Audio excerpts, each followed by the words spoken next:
I'm back for the first time ever with not 3 like I planned, but 4 manga recs that had me grossly engrossed. Real page turners, if you will. The first being...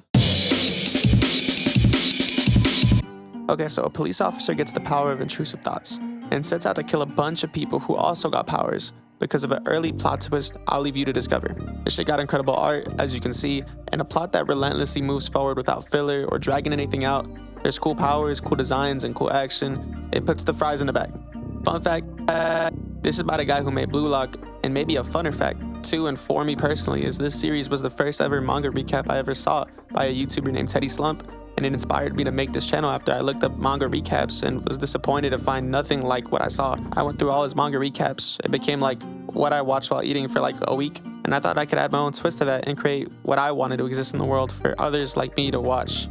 Sadly, he hasn't put out any of those type of videos in a long while, but don't worry, I've taken up that mantle inadvertently, carrying along that torch. And don't get me wrong, he still makes great videos. I'll link his channel in the description for you to check out. You know, let him know Soba sent you. Maybe even thank him for this channel, low-key. Low-key. Like he could really say like he made me and he wouldn't be wrong. But yeah, that's a little bit of Soba Star lore and this channel's origin story. Anyways. Okay, there's this guy who works at a giant world-class hotel filled with all types of elites. And this hotel gets 9/11.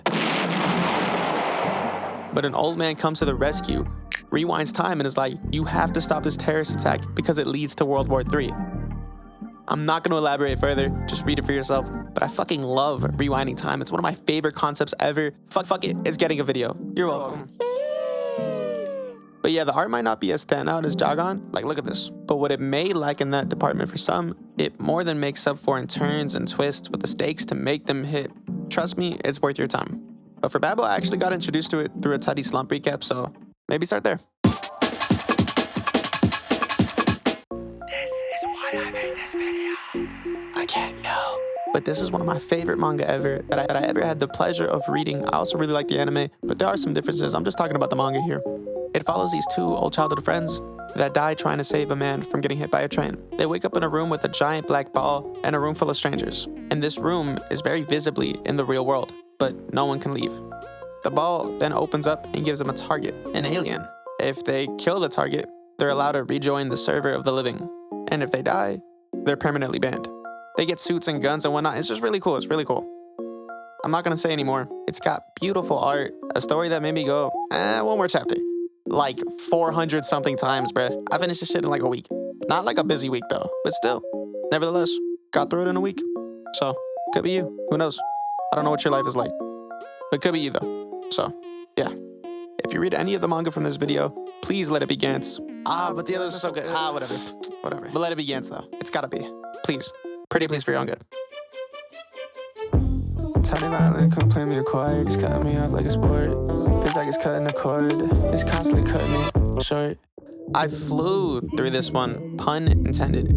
It's about a world-renowned manga artist switching bodies with another artist who's never put out a series of his own. It's like the fictional equivalent of Toriyama or Oda having a Freaky Friday with a random assistant while his hit series is ongoing. So it follows the nobody trying to keep the series alive and ride the wave, while the manga genius tries to do it again and build an empire from scratch. I don't even want to mention the art or the writing, which it has both in spades, by the way, because it's got heart and hype shonen vibes, which is all I really need because I am an 8-year-old Japanese boy.